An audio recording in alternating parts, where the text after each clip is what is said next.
வெண்முரசு. இந்திரநீலம் 20. பகுதி 5. கதிர் விளையாடல் 1. வாசிப்பது சந்தீப். குதிரைக்குளம்பு பாறைக்கு கீழே இருந்த குகை முகப்பில் வைகாசி மாத 7ஆம் வளர்பிறை நாள் இரவில் அந்தக குலத்து யாதவர்களின் 78 ஊர்களில் இருந்தும் வந்த குடித்தலைவர்கள் எரிகுளத்தைச் சூழ்ந்து அமர்ந்து அரசியல் தேர்ந்தனர். அந்தக குலத்தின் 12 பெருங்கொடிகளில் இருந்தும் மூத்த யாதவர்கள் வந்திருந்தனர். கன்று நலம் சூழும் மருத்துவர் 7வரும் வான்குறியும் மண்குறியும் தேரும் நிமித்திகர் 3வரும் மூதன்னையருக்கு பலியும் பூசையும் ஆற்றும் பூசகர் 11 அமர்ந்திருந்தனர். பிறை நிலவு பட்டுத்திரையை கிழிக்கும் வாழ் என சென்று கொண்டிருக்க காட்டிலிருந்து எழுந்த ஓசை அறுபடாதொலிக்கும் ஒற்றைச் சொல் என அவர்களை சூழ்ந்திருந்தது.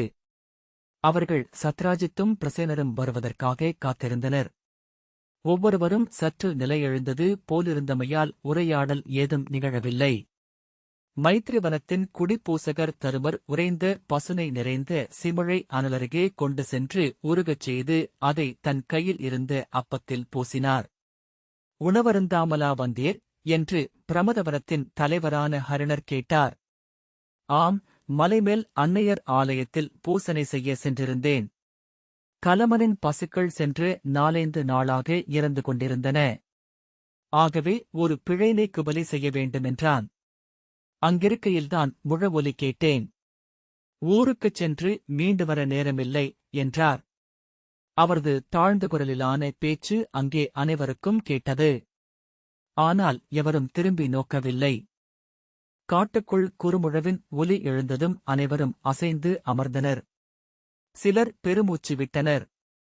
ஒருவர் இத்தனை பிந்தி வருகிறார்கள் என்று முணுமுணுத்தபோது அனைவரும் திரும்பி அவரை வெற்று விழிகளுடன் நோக்கினர்.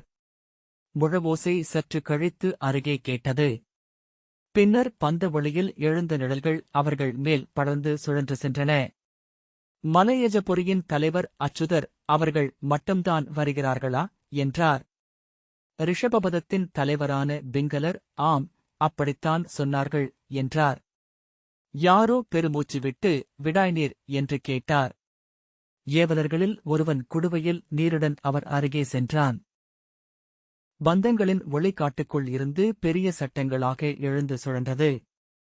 பின்னர் இலைகளுக்கு அப்பாலிருந்து செந்நிறப்பெருக்காக எழுந்தது. இலைநிழல்கள் அதில் அசைந்தன. ஒளிப்பட்டு அஞ்சிய பறவைகள் ஓசையிட்டபடி கலைந்து எழுந்து இலைத்தழைப்புக்குள் சிறுகுரச பறந்தன. புதர்களைக் கலைத்தபடி ஏதோ விலங்கு ஓடிச் செல்லும் ஒலி கேட்டது. நீருக்குள் என குரல்கள் கசங்கி கேட்டன. காலடி பட்டு உருளும் ஒரு கல்லின் ஓசையுடன் ஒருவன் மேலேறி வந்து தன் கையிலிருந்த பந்தத்தை தூக்கிக் காட்டினான். நீல நிற மரவொரியாடை அணிந்து பெரிய தலைப்பாகை சூடிய சத்ராஜித் ஆடையை ஒருகையால் பற்றியபடி மேலேறி வந்தார். பின்னால் பிரசேனர் திரும்பி நோக்கி ஏதோ ஆணையிட்டபடி வந்தார். அவர்கள் அருகே வந்ததும் அனைவரும் எழுந்து தலைவணங்கினர். சத்ராஜித் கைகூப்பியபடி வந்தபோது அவர்களில் முன்னால் நின்றிருந்த முதுபூசகர் அந்தக குலம் வெல்க என்று சொல்லி தலைவணங்கினார். சிறுங்க சிலையின் தலைவர் சத்ரர் கைகாட்டி சத்ராஜித்தை அங்கிருந்த மூங்கில் பீடத்தில் அமரச் செய்தார். பிரசேனர் அருகே இருந்த இன்னொரு பீடத்தில் அமர்ந்தார். ஏவலன் அவர்களுக்கு இன்கடும் நீர் கொண்டு வந்து கொடுத்தான். பிரசேனர் குவளையை வாங்கியபடி இன்று காலை யமுனையில் ஒருவனை பிடித்தோம். அவனை உசாவிய போதுதான் சேதி நாட்டின் ஒற்றன் என்று தெரிந்தது என்றார். இத்தனை பெரிய ஒற்றர்வலை நம்மைச் சூழ்ந்திருக்குமென நான் எண்ணவில்லை. ஆகவே நன்றாக இருள் படிந்த பின்னர் கிளம்பலாமென முடிவெடுத்தோம் என்றார். இந்த மன்றுகூடலை நாம் மறைக்க முடியாது. இங்கே அத்தனை குடித்தலைவர்களும் பூசகர்களும் வந்திருக்கிறோம் என்றார் கிருஷ்ணசிலையின் தலைவரான பிரகதர். ஆம், ஆனால் நாம் பேசுவதை அவர்கள் ஏதேனும் செய்து தடுக்காமலிருக்கலாம் என்று பிரசேனர் சொன்னார். இப்போது கூட நம் சொற்கள் ஒவ்வொன்றும் அவர்கள் செவிகளுக்கும் செல்கின்றன என்பதை நாம் உணர்ந்திருப்பது நன்று என்றார் பிரமதவனத்தின் தலைவரான ஹரிணர். சிறுங்க சிலையின் தலைவர் சத்ரர் சற்று சினத்துடன் அந்தகர்கள் எவரும் இரண்டகம் செய்பவர்கள் அல்ல, ஏனென்றால் அழிவது அனைவரும்தான் என்றார். நாம் ஏன் அழிய வேண்டும் என்று கிருஷ்ணசிலையின் தலைவரான பிரகதர் கேட்டார். அழிவோம் என்றால் அது எவரது பிழை? நம் இளவரசி இந்நேரம் துவாரகையில் அரசாண்டு கொண்டிருந்திருப்பாள். நம் குலம் அப்பெருநகரில் வணிக உரிமைகளை பெற்றிருக்கும். கருடக்கொடியுடன் நம் நாவாய்கள் கடல் மீது ஏறியிருக்கும். இன்று இதோ இருண்ட காட்டில் கள்வர்கள் போல அமர்ந்திருக்கிறோம். இனி அதைப் பற்றி பேசிப் பயனில்லை என்றார் பிரசேனர். ஏன் பேசக்கூடாது? இதுவரை நிகழ்ந்ததெல்லாம் எவருடைய பிழை என்று பிரகதர் கூவியபடி எழுந்தார். பிரசேனர் எழுந்து கைகூப்பி, என் பிழை, என் பிழை மட்டுமே. நான் அனைத்தையும் பிழையாக கணித்தேன். என் பிழைகளில் முதன்மையானது என் தமையனை விட பெரியவராக எவரையும் எண்ணாததுதான். அவையில் அவர் ஒருபடி மேலென நிற்க வேண்டுமென விழைந்தேன். அந்த மடமைக்கு விலையாக என் தமையன் சேதி நாட்டின் சிறுமதியாளன் முன் தலை குனிந்து நிற்கச் செய்தேன். இந்த அவையில் என் தலையை மண்மேல் வைக்கிறேன். குலமூத்தாரின் கால்கள் அதை மிதிக்கட்டும் என்றார். பிரகதர் உரக்க, இச்சொற்களுக்கு எப்பொருளும் இல்லை பிரசேனரே. உமது ஆணவத்தின் விளைவை அந்தக குலம் சுமக்கிறது என்றார். ஹரிணர் ஏதோ சொல்வதற்குள் சத்ராஜித் கைதூக்கி, இந்த அவையில் என் இளையோனைப் பற்றி சொல்லும் ஒவ்வொரு சொல்லும் என்னை குறித்தே. நான் அவனன்றி பிறனல்ல என்றார். சிருங்க சிலையின் தலைவர் சத்ரர், ஆம், நாம் இனிமேல் பேசிப் பயனில்லை. நிகழ்வதை பேசுவோம் என்றார். சத்ராஜித், என் தனையனை அன்னையிடமிருந்து நான் கைப்பற்றி ஆட்கொண்டது 50 ஆண்டுகளுக்கு முன். என் வாழ்க்கை என்பது அவனே. அவனுக்கு நானளிக்கக் கூடாதது என ஏதுமில்லை இப்புவியில். என் உயிர், அரசு, குடி, குலம் அனைத்தும் அவனுடையதே என்றார். அவனை விலக்க வேண்டுமென எண்ணுபவர்கள் எழலாம். என்னையும் விலக்கி அந்தகர்களுக்கு பிறிதொரு அரசனை தேரலாம். நான் தடை நிற்கப் போவதில்லை. அச்சொற்கள் பிரகதரை தளர்த்தின. நான் சொன்னது நம் இளவரசியைப் பற்றிதான் அரசே என்றார். என் இளையோன் சொன்னால் இக்கணமே அவளை குலமொழிவு செய்யவும் தயங்க மாட்டேன் என்று சத்ராஜித் உரத்த குரலில் சொல்ல பிரகதர், நான் என்ன சொல்ல என்பது போல கைகளை விரித்தபின் அமர்ந்தார். யாதவர்கள் அவரது குரலைத்தான் விரும்பினர் என்பது முகங்களில் தெரிந்தது. சுவனத்தின் தலைவரான அஸ்வகர், என்ன நிகழ்ந்து கொண்டிருக்கிறதென்று பிரசேனர் சொல்லட்டும். நாம் எதற்காக கூடினோமோ அதைப் பற்றி பேசுவோம் என்றார். ஆம், அதை பேசுவோம் என்று கூட்டத்தில் குரல்கள் எழுந்தன. சத்ராஜித் இளையவரை நோக்க அவர் சற்று நேரம் தயங்கிய பின், எங்கே தொடங்குவதென்று தெரியவில்லை மூத்தாரே. நேற்று வந்த செய்தியை சொல்கிறேன். சிசுபாலருக்கு நேற்று மீண்டும் உடல்நிலை சீர்குலைந்துள்ளது. தட்சண நாட்டு மருத்துவர்கள் வந்திருக்கிறார்கள் என்றார். யாதவர்கள் எழுப்பிய வியப்பும் சலிப்பும் கலந்து ஒலியைக் கேட்டு என்ன செய்வது என்பது போல கையை விரித்தார். என்ன ஆயிற்று அவனுக்கு? இளைஞன் இங்கு வந்தபோது இளம்புரவி போலத்தான் இருந்தான் என்றார் சிருங்க சிலையின் தலைவர் சத்ரர். பிரசேனர், ஆம், இங்கு வரும்வரை அவருக்கு எந்த நோயும் இல்லை என்றுதான் அவர்கள் சொல்கிறார்கள். இங்கு அவர் நம்மை சற்று இளக்காரமாக நடத்த நானும் யாதவரும் சினம் கொண்டோம் என்று அவரது அமைச்சர்கள் சான்றுரைக்கிறார்கள். அவருக்கு ஒரு குவளை பாலமுது வழங்கப்பட்டது. அது சற்று மாறுபட்ட சுவை கொண்டிருந்தது என்று அவர் சொன்னதையும் அனைவரும் கேட்டிருக்கிறார்கள். இளவரசி வந்ததும் முறைப்படி எழுந்து அவளை பார்த்தபோது தலை சுழன்று கீழே விழுந்திருக்கிறார். வலிப்பு வந்துள்ளது. நினைவு மீண்டபோதும் சித்தம் தெளியவில்லை. கலங்கிய நிலையிலேயே அவரை மகதத்தின் காவலரனுக்கும் அங்கிருந்து சேதி நாட்டுக்கும் கொண்டு சென்றிருக்கிறார்கள். அவரது உளநிலை தெளிவடையவே இல்லை என்றார். நாம் பாலமுதல் ஏதோ பச்சிலையே கலந்துவிட்டோம் என்பது அவர்களின் மருத்துவர்களின் குற்றச்சாட்டு. அவர்களின் குலப்பூசகர்கள் ஏதோ அணங்கை ஏவிவிட்டிருக்கிறோம் என்கிறார்கள். யாதவர்கள் சலிப்பின் ஒலிகளுடன் உடல் தொடர்ந்தனர். சுவனத்தின் தலைவரான அஸ்வகர் அப்படி குற்றம் சாட்டலாயிற்றா? முதலில் ஏதேனும் திடச்சான்றை அவர்கள் காட்டியாக வேண்டும் அல்லவா என்றார். காட்டியாக வேண்டும். நாம் அவர்களுக்கு நிகரான வல்லமை கொண்ட அரசாக இருந்தால். இன்றைய நிலையில் நம்மை வேருடன் பிடுங்கி உண்ண அவர்களுக்கு இது ஒரு நல்ல முன்விளக்கம் என்று சொன்ன பிரமதவனத்தின் தலைவரான ஹரிணர் சலிப்புடன் கையை வீசி, நாம் தனித்து விடப்பட்டிருக்கிறோம். இன்று யாதவகுலங்கள் நம்முடன் இல்லை. அதுதான் வெளிப்படையான உண்மை. பிறிதெல்லாம் அரசு சூழ்தலின் நாடகங்கள் மட்டுமே என்றார். யாதவர் அதை ஏற்பது போல ஓசை எழுப்பினர். ஒருவர், நாம் சேதி நாட்டுக்கு கப்பம் கட்டுவோம். எப்படியானாலும் கப்பம் கட்டுபவர்கள் அல்லவா என்றார். கப்பம் கட்டும்படி கோரினால் அத்துடன் நம் இடர் நீங்கியது. ஆனால் அதற்கு அவர்கள் நம்மை சிற்றரசர்களாக ஏற்க வேண்டும். அப்படி ஏற்பதற்கு எண்ணமிருந்தால் ஏன் இந்த பகைமை? அவனுக்கு உண்மையிலேயே சித்தம் பிசகிவிட்டதா, இல்லை அதுவும் வெறும் கூற்றுதானா என்று பிரகதர் கேட்டார். பிரசேனர், நான் அதை ஒற்றர்கள் வழியாக முற்றாக உசாவியறிந்தேன். இங்கிருந்து செல்லும்போது இருந்த நிலையிலேயே இப்போதும் இருக்கிறார் என்றார். பிரகதர் குரல் தாழ்த்தி, முழுமையாகவே பித்தாகிவிட்டானா என்ன என்றார். அதை பித்து என்றும் சொல்ல முடியாது. அணங்கக்கூடிய நிலை போலத்தான் தெரிகிறது. மானுடர் எவரையும் விழிநோக்குவதில்லை. கண்கள் விரிந்து மலைத்தவை போலிருக்கின்றன. விழித்திருக்கும் போதும் துயிலும் போதும் பேறு வகையில் மலர்ந்தது போலிருக்கிறது முகம். அது ஏதோ மலையணங்கு என்று முதலில் எண்ணி பூசைகைகள் நிகழ்ந்தன. இசையிலும் மலர்களிலும் இடைவெளியில்லாமல் உள்ளம் தோய்வதைக் கண்டு அது கந்தர்வன் என்று பின்பு கணித்தனர். பேசும் சொற்களைத் தேர்ந்து ஆராய்ந்த நிமித்திகர் அவர் பெருமங்கலம் திகழும் தெய்வமொன்றைக் கண்டிருக்கிறார் என்றனர். எனவே 18 நாட்களாக திருவாழும் ஆலயமொன்றில் வைத்து வழிபாடுகள் செய்தனர். மீண்டு வந்து 2 நாள் தொடர்ந்து துயின்றபின் விழித்து மீண்டும் முன்பு என ஆகிவிட்டிருக்கிறார். அணங்கேதான் என்றார் குலப்பூசகரான வராகர். அணங்குகள் பல உண்டு யாதவரே. அணங்குகள் முப்பெரும் தேவியரில் ஒருவருக்கு அகம்படி செய்பவை. வெண்கல எண்ணெய்க்குரிய அணங்குகள் காவியங்களிலும் இசையிலும் வாழ்கின்றன.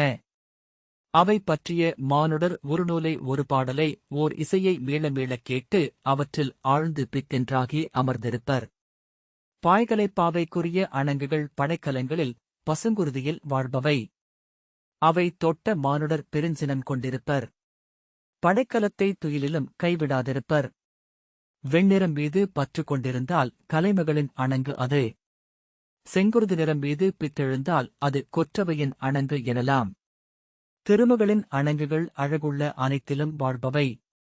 மலர்களில், பட்டில், அணிகளில், ஓவியங்களில், அழகிய பெண்ணுடல்களில், மலர்க்காடுகளில், வெண்முகில்களில் எங்கிருந்தும் அவை மானுடரை பற்றக்கூடும். நாம் நடந்து செல்லும் இந்த மண்ணில் விரிந்துள்ள கோடி கோடி கூழாங்கற்களில் சில கற்கள் பேரழகு கொண்ட சிற்பங்கள். ஊழ் வகுத்து ஒரு கணத்தில் அவற்றில் ஒன்றை எடுத்து நோக்குபவன் அவ்வணங்கால் பற்றப்படுகிறான். நம்மைச் சூழ்ந்துள்ள இந்த மலர்பெருக்கில் சில மலர்கள் மட்டும் கொல்லும் பேரழகுடன் அணங்கு கொண்டு அலர்ந்திருக்கின்றன. நாமறிந்த பெண்களிலேயே கூட அவள் உடலசைவுகளின் பெருக்கின் ஏதோ ஒரு கணத்தில் அணங்கு எழுந்து வரக்கூடும். அக்கணத்தில் அகம்பழியாக அவளை காண்பவன் பித்தெழுந்து அழுகிறான். முன்பு பிரதீபன் என்னும் அரசன் தன் அரசி சத்யை என்பவள் கூந்தல் கோதி திரும்பும் ஓர் அசைவைக் கண்டு அணங்கு கொண்டான். அதன்பின் அவன் சத்யையையும் நோக்கவில்லை. மானுடவளுக்கு அப்பால் எழுந்த பேரழகைக் கண்டு பித்தேறி ஊனுறக்கம் மறந்து மெலிந்து அழிந்தான். அவன் நம் இளவரசியில் அணங்கைக் கண்டிருக்கிறான் என்று சத்ரகுடியின் பூசகரான பாவகர் சொன்னார். அப்போது நான் வாயிலில் நின்றிருந்தேன். அவன் அவளை முதலில் எதிர்ச்சுவரில் எழுந்த நிழலில் நோக்கினான். அவன் விழிகள் அஞ்சியவை போலவும் பேருவகை கொண்டவை போலவும் விரிந்தன. உதடுகள் துடித்து உடல் அதிர்வதைக் கண்டேன். தோள் தொடப்பட்டவனைப் போல திடுக்கிட்டு திரும்பி அவளை நோக்கினான். அக்கணமே உடல் உதறிக்கொள்ள மண்ணில் சரிந்தான். இளவரசி அப்போது முழுதணிக் கோலத்தில் கருணை நிறை விழிகளுடன் கைகளில் பாலமுதும் மலர்த்தாலமும் ஏந்தி மார்பிலணிந்த சீமந்தக மணியுடன் நிலைவாயிலில் நின்றிருந்தாள். கருவறை நின்ற திருமகள் போலத்தான் தெரிந்தாள். சீமந்தகம்தான். அதைத்தான் அவன் கண்டிருக்கிறான் என்று சிருங்க சிலையின் தலைவர் சத்ரர் சொன்னார். அவனை பித்தாக்கிய திருமகள் எழுந்தது அதிலிருந்துதான் என்றார் மலையஜபுரியின் தலைவர் அச்சுதர். அதை முன்னரே அவர்கள் பேசியிருக்கக்கூடும் என்பதைப் போல யாதவர் சொல்லின்றி அமர்ந்திருந்தனர். ஒரு குரல் அதில் உள்ளது நம் நல்லூழா தீயூழா என்று தெரியவில்லை என்றது. அனைவரும் திரும்பி நோக்கு அதைச் சொன்னது எவரென காண முடியவில்லை. சத்ராஜித் பெருமூச்சுடன் நாம் வீண் சொற்கள் பேசிக் கொண்டிருக்க வேண்டியதில்லை. சேதி நாட்டின் பகைமையை எப்படி வெல்லப் போகிறோம்? அதை மட்டும் நாம் முடிவு செய்தால் போதும் என்றார். யாதவர்கள் பெருமூச்சுகளுடன் மீண்டு வந்தனர். மலையஜபுரியின் தலைவர் அச்சுதர் மீள்வதற்கு என்ன பல வழிகளா உள்ளன? வல்லமையுள்ளவன் கால்களில் சென்று விழுவது ஒன்றே நாம் செய்யக்கூடுவது என்றார். நாம் சென்று பணிய வேண்டிய கால்கள் இளைய யாதவனுக்குரியவை மட்டுமே என்றார் சுப்ரகுலப் பூசகரான சபரர். துவாரகையின் கால்கோள் நாட்டு விழாவில் நாம் சொன்ன சொற்களுக்கான கழுவாயை செய்வோம். அங்கிருந்து அனைத்தும் சீரமைவதைக் காண்போம். யாதவர்கள் அதை ஏற்று ஒலி எழுப்பினர். சத்ராஜித் பிரசேனரை நோக்கினார். பிரகதர், மூத்தாரே, இன்று நாம் மீண்டும் துவாரகைக்கு செல்வோம் என்றால் நமக்கு அங்குள்ள இடமென்ன? நாமிருந்த அரசமேடை நமக்கு மீண்டும் அளிக்கப்படுமா என்றார். மலையஜபுரியின் தலைவர் அச்சுதர், அதை இழந்தது எவரது பிழை என்றார். சத்ராஜித், நாம் பழையவற்றை எண்ண வேண்டியதில்லை. இன்று என்ன செய்யப் போகிறோம் என்றார். சிருங்கசலையின் சத்ரர், பழையவற்றை நாம் மீண்டும் செய்யத் தொடங்கியிருக்கிறோம். நான் சொன்னது அதை மட்டுமே என்றார். செய்ய வேண்டியதை பேசுவோம் என்று சத்ராஜித் உரக்க கைதூக்கி சொன்னார். பிரசேனர், என் எண்ணங்களை சொல்லிவிடுகிறேன். இன்றைய நிலையில் நாம் செய்யக்கூடுவது அதை மட்டுமே என்றார். நாம் சேதி நாட்டின் பகையிலிருந்து தப்ப 2 வழிகள் மட்டுமே உள்ளன. துவாரகைக்குச் சென்று நாமிருந்த இடத்தை இழந்தவர்களாக கடைக்குடி யாதவர்களாக அமையலாம். மகதத்துக்கு கப்பம் கட்டி படைத்துணை கோரலாம். மலையஜபுரியின் தலைவர் அச்சுதர் எரிச்சலுடன் இதைத்தான் பல நாட்களாக பேசிக் கொண்டிருக்கிறோம். மகதம் நம்மை ஒரு பொருட்டாகவே எண்ணவில்லை. நாம் கப்பம் கட்ட சித்தமாக இருக்கிறோம் என அவர்களுக்கு தெரியாதா என்ன? அவர்கள் நம்மை சிற்றரசாக ஏற்க வேண்டும். கோல் கொண்டு முடிசூட ஒப்ப வேண்டும். இன்று வரை நம்மை சிற்றரசாக ஏற்றது மதுராபுரியின் உக்ரசேனரும் கம்சரும் மட்டுமே என்றார். பிரசேனர், எந்த பெரிய அரசும் சிற்றரசுகளின் எண்ணிக்கையை பெருக்க எண்ணாது. அது குடித்தலைவர்கள் தம்மை அரசர்களென எண்ணச் செய்யும். நாட்டில் ஒழுங்கு சிதையும். ஆகவே மகதத்தின் நிலை சரியானதே என்றார். மகதம் நம்மை சிற்றரசாக எண்ண வேண்டுமென்றால் நம் வலிமை இன்னும் சற்று மிக வேண்டும். நம் படைவல்லமையும் துணைவல்லமையும் பெருகினால் நம்மை அருகணைத்தாக வேண்டிய நிலை அவர்களுக்கு ஏற்படுகிறது. அப்போது நாம் அவர்களிடம் நின்று பேச முடியும். சில கணங்கள் நிறுத்தி அவர்களை நோக்கிவிட்டு சிற்றரசாக நம்மை மகதம் ஏற்கும் நிலை வருமென்றால் நாம் துவாரகையிடமும் பேச முடியும். சத்ராஜித் பெருமூச்சுடன் சற்று உடலை அசைக்க அனைவரும் அவரை நோக்கினர். பிரகதர், நம் இளவரசியை மீண்டும் இளைய யாதவர் கொள்வாரா என்றார். பிரசேனர் திகைத்து விழிகளை விலக்கி, அவ்வாறு நிகழுமென்றால் நன்று என்றார். பிரகதர், மீண்டும் பட்டத்தரசியாக ஆகாவிட்டாலும் யாதவருடன் அவள் சேர்ந்தாள் என்றால் அதைவிட நம் குடிக்கு நன்மை என பிரிதில்லை என்றார்.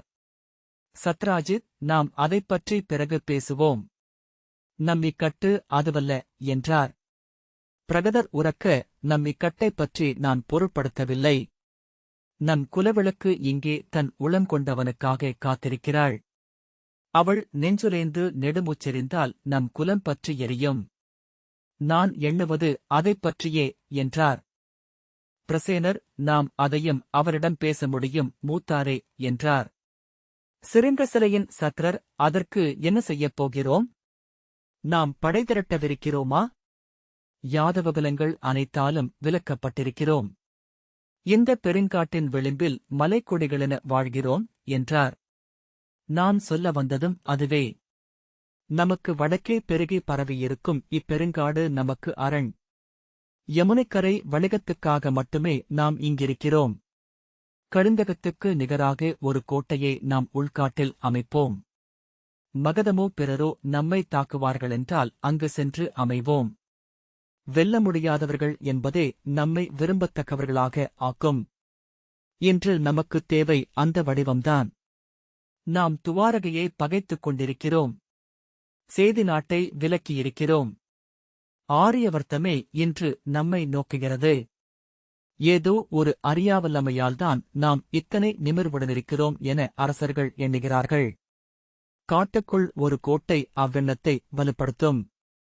ஆனால் என்று அச்சுதர் சொல்லத் தொடங்க, அஸ்வபத்தின் மலைக்கொடிகளுக்கும் நமக்கும் நெடுங்கால பூசல்கள் உள்ளன என்பது உண்மை.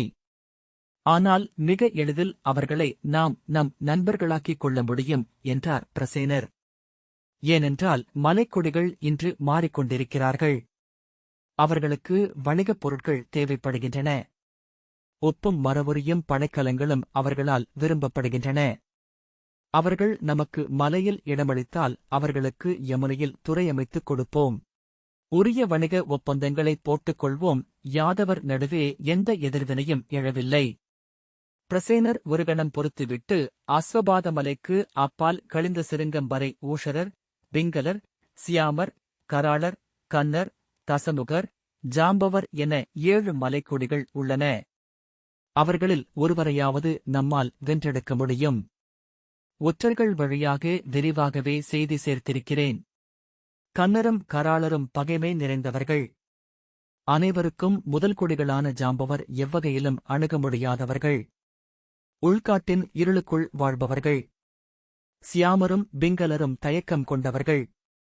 ஊஷரரும் தசமுகரும் இப்போது யமுனைக்கரை துறைகளுக்கு வந்து கொண்டுதான் இருக்கிறார்கள். ஊஷர குடித்தலைவர் சிருங்ககாலர் பிற கொடிகளை வென்று பெருங்கொடித்தலைவராகும் இலக்கு கொண்டிருக்கிறார். அவருக்கு நம் நட்பு உகந்ததாகவே இருக்கும். அவரை அணுகலாமென நினைக்கிறேன் என்றார். யாதவர்கள் செந்தழல் அலையடித்து முகங்களுடன் வெறுமனை நோக்கி அமர்ந்திருந்தனர். இந்த அவை ஒப்புதல் அளித்தால் முறையான தூதை அனுப்புவேன். நானே நேரில் சென்று அவர்களிடம் பேசி நட்புறுதி செய்வேன் என்று பிரசேனர் தொடர்ந்தார். சிருங்ககாலரை இங்கே நம் இல்லத்திற்கு அழைத்து நம் குலமுறைப்படி வரவேற்பும் வாழ்த்தும் அளித்து ஓர் இருகுல உண்டாட்டை நிகழ்த்தினால் நட்புறவு உறுதியாகும். மூத்தாரே, ஊஷரர் நம்முடன் இருந்தால் சியாமரையும் பிங்களரையும் தசமுகரையும் எளிதில் நம்முடன் சேர்த்துக் கொள்ள முடியும்.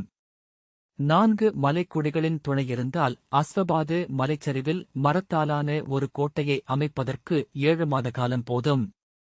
மலைக்கொடிகளைக் கடந்து காட்டுக்குள் வந்து நம்மை வெல்ல மகதத்தாலும் துவாரகையாலும் முடியாது. இப்போது இவை எல்லாம் வெறும் கனவுகள் என்றார் பிரகதர். ஊஷரர் நம்மை ஏற்பார்கள் என நம்பி இச்சொற்களை சொல்கிறீர்கள். அவர்கள் நம்மை ஏற்பார்கள் என்பதற்கு எந்த உறுதியும் இன்றில்லை. மலைக்கொடிகள் அரசு சூழ்தல் அறியாதவர்கள். அவர்களின் எண்ணங்களை அவர்கள் வழிபடும் மலைத்தெய்வங்கள் முடிவு செய்கின்றன. அவை இன்றுவரை அயலவரை ஏற்றதில்லை. பிரசேனர் அதையும் எண்ணிய பின்னரே இங்கு வந்தேன் மூத்தாரே. 7 மலைக்கொடிகளில் ஊஷரர் சூரியனை வழிபடுகிறார்கள்.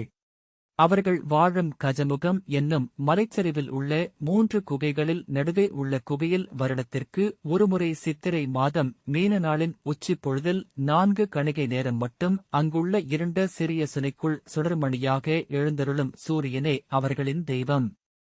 அவர் சொல்ல வருவதை யாதவர்கள் ஒரே கணத்தில் புரிந்து கொண்டனர். பலர் எழுந்துவிட்டனர். பிரமதவனத்தின் தலைவரான ஹரிணர் உண்மையாகவா என்றார். ஆம், நாம் இங்கு வந்து 100 ஆண்டுகளாகின்றன. இன்று வரை நாம் இந்த மலைக்கொடிகளை அறிய முயன்றதே இல்லை. அவர்களை எதிரிகளென மட்டுமே எண்ணியிருக்கிறோம்.